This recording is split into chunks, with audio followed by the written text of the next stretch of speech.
इतिहास पढ़ते वक्त अक्सर एक परसेप्शन होता है कि जब एक विशाल साम्राज्य गिरता है ना, तो बस सब कुछ बिखर जाता है। क्योस ही क्योस।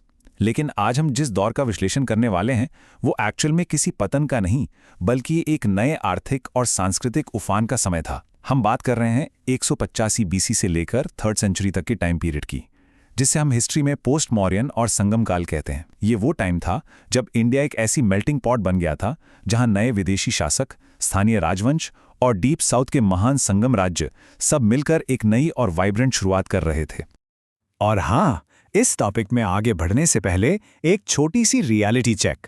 ये सारे नोटेबल फैक्ट्स हमने किसी मिस्टीरियस एंशिएंट गुफा से नहीं निकाले हैं, बल्कि उन्हीं कॉम्पिटिटिव एग्जाम्स की गाइड बुक से आए हैं। वही मोटी मोटी किताबें जिनमें धुंधले पेजेस, माइक्रो लेवल के फॉन्ट्स और वो छोटे छोटे पिंक बॉक्सेस होते हैं। सच बताऊं तो इन किताबों से हिस्ट्री को समझना किसी एंशिएंट लिपि को डिकोड करने से कम थोड़ी है। इसीलिए इस एक्सप्लेनर में हमने उन फैक्ट्स को उन धुंधले पन्नों से निकालकर बिल्कुल क्लियर और इंटरेस्टिंग वे में यहां रखा है, ताकि बिना किसी परेशानी के इन इंपॉर्टेंट डिटेल्स पर फोकस किया जा सके। तो चलिए फटाफट देखते हैं कि इस एक्सप्लेनर का रोड मैप क्या है। सबसे पहले मौर्यन एम्पायर के बाद आने वाले शासक, फिर विदेशी शासकों का आना और उनका इम्पैक्ट, तीसरा सातवाहना और छेदी डायनेस्टीज, चौथा संगम एरा के 3 प्रोमिनेंट राज्य, और फाइनली संगम एडमिनिस्ट्रेशन और उनका इनक्रेडिबल साहित्य। शुरुआत करते हैं हमारे पहले पड़ाव से, मौर्य साम्राज्य के गिरने के ठीक बाद का समय, और वहां उभरे नए देशी उत्तराधिकारी। सत्ता का हस्तांतरण यानी ट्रांसफर ऑफ पावर यहां कितनी तेजी से हुआ, ये सच में ध्यान देने लायक है। 1850 बीसी में मौर्यन साम्राज्य के आखिरी शासक बृहदत्था की हत्या उसी के ब्राह्मण सेनापति पुष्यमित्र शुंगा ने कर दी, और यहीं से नींव पड़ी शुंग राजवंश की। फिर लगभग 1 सेंचुरी बाद बिल्कुल यही सेम पैटर्न रिपीट हुआ। 73 बीसी में शुंगा राजवंश के लास्ट रूलर देवभूति की हत्या करके वासुदेवा ने कन्वा राजवंश एस्टैब्लिश किया, जो लगभग 28 बीसी तक चला। यानी पावर स्ट्रगल्स तब भी अपने पीक पर थे।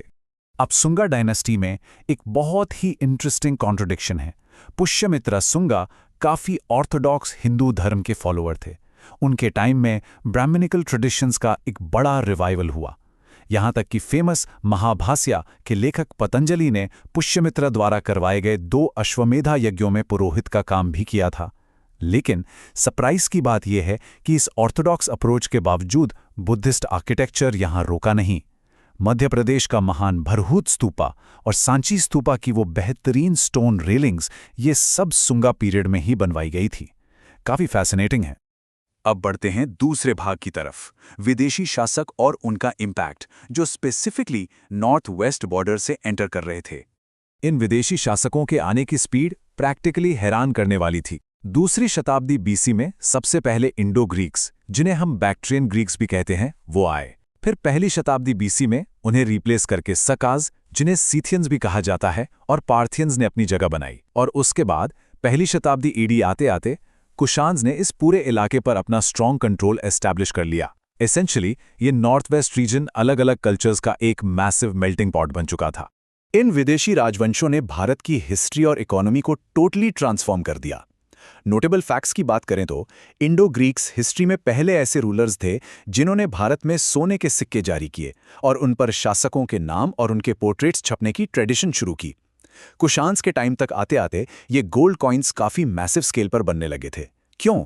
क्योंकि कुशान्स ने हाईली लुक्रेटिव सिल्क रूट पर कंट्रोल कर लिया था, जो चाइना से निकलकर ईरान और वेस्टर्न एशिया तक जाता था। इस अकेले रूट ने उन्हें बेहिसाब पैसा और पावर दी। एक और मेजर पॉइंट, कुशान्स के सबसे महान रूलर कनिष्क ने 78 एडी में एक नए युग की शुरुआत की। इसे आज इंडियन गवर्नमेंट ऑफिशियली शाका ईरा के रूप में इस्तेमाल करती है। अब इस स्पेसिफिक स्लाइड पर ध्यान दीजिएगा, क्योंकि ये दिखाता है कि विदेशी शासन ने आर्ट को प्रैक्टिकली कैसे बदला। एक ही दौर में 2 बिल्कुल अलग आर्ट फॉर्म्स एक साथ चल रही थी। एक तरफ नॉर्थ वेस्टर्न इंडिया में Gandhara school of sculpture develop हो रहा था, जिसमें डायरेक्ट ग्रीक या हेलेनिक फीचर्स का इन्फ्लुएंस दिखता है। वहीं दूसरी तरफ इसके ठीक पैरेलल मथुरा स्कूल था, जो कंप्लीटली एक इंडिजिनस यानी लोकल इंडियन आर्ट फॉर्म के रूप में इवॉल्व हो रहा था। ये कल्चरल ब्लेंडिंग का एक एब्सोल्युटली परफेक्ट हिस्टोरिकल एग्जाम्पल है। चलिए अब हिस्ट्री के इस मैप पर थोड़ा साउथ की तरफ चलते हैं। हमारे तीसरे सेक्शन में सातवाहना और चेदी राजवंश और डेक्कन तथा कलिंगा रीजन्स में उनकी पावर। डेक्कन और सेंट्रल इंडिया में मौर्यास के सबसे पावरफुल सक्सेसर सातवाहना थे। इनके 23वें और प्रैक्टिकली सबसे महान रूलर गौतमी पुत्र सातकर्णी ने सातवाहना पावर को कंप्लीटली रिवाइव किया और विदेशी साका रूलर्स को हराया।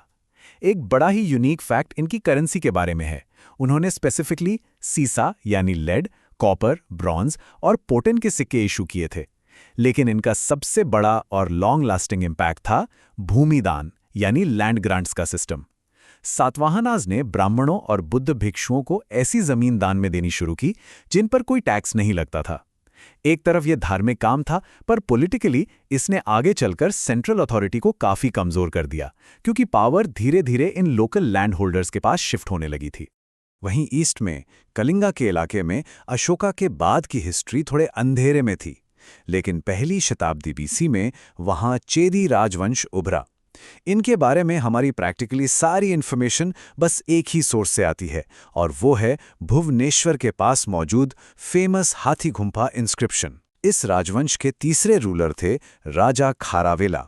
वो जैन धर्म के काफी लिबरल पेट्रन थे और उन्होंने ही उदयगिरी की पहाड़ियों पर जैन भिक्षुओं के रहने के लिए उन बेहतरीन केव्स का कंस्ट्रक्शन करवाया था। और अब हम एंटर कर रहे हैं इस एक्सप्लेनर के सबसे फैसिनेटिंग हिस्से में, चौथा भाग, संगम एरा के 3 लेजेंडरी राज्य। चलते हैं सीधे डीप साउथ में। रोम से सोना बहकर भारत आ रहा था। रोमन राइटर प्लिनी का ये कोट सुनकर ही अंदाजा लगाया जा सकता है कि उस दौर की आर्थिक समृद्धि का स्केल क्या रहा होगा। अराउंड 46-47 एडी में जब हिप्पैलस नाम के एक ग्रीक सेलर ने मॉनसून विंड्स का यूज करके वेस्टर्न एशिया से भारत तक के डायरेक्ट सी रूट की खोज की, तो ट्रेड कंप्लीटली बूम कर गया। इंडिया से हाई क्वालिटी कपड़े, मोती और मसाले एक्सपोर्ट हो रहे थे और उसके बदले में दक्षिण भारत में रोमन सोने की बारिश हो रही थी। और इस टेबल से क्लियरली समझ आता है कि ये वेल्थ और पावर किन 3 मेजर एम्पायर्स के पास थी। पहले थे चेरा, जिनका रॉयल एम्बलम या प्रतीक चिन्ह धनुष था और इनकी कैपिटल थी वंजी। दूसरे थे चोला, जिनका एम्बलम बाघ यानी टाइगर था। इनकी main capital Uraiyur cotton trade का बहुत बड़ा हब थी, साथ ही पुहार इनका एक महत्वपूर्ण बंदरगाह था। और तीसरे थे पांड्या, जिनका प्रतीक मछली थी।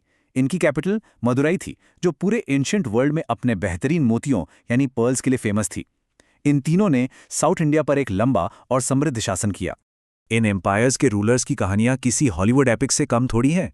जैसे चेरा राजा सेंगुत्तुवन, जिन्हें रेड चेरा भी कहा जाता था, उन्होंने पत्तीनी कल्ट यानी कन्नागी की पूजा शुरू की थी। फिर चोला राजा कारिकाला, जिनके नाम का लिटरली मतलब है जले हुए पैर वाला आदमी, उन्होंने श्रीलंका से 12,000 गुलामों को लाकर कावेरी नदी के किनारे 160 किलोमीटर लंबा डैम बनवाया था। उस टाइम के हिसाब से एक इंजीनियरिंग मार्वल। और पांड्या राजा नेंदुजिलियन की स्टोरी थोड़ी ट्रैजिक है।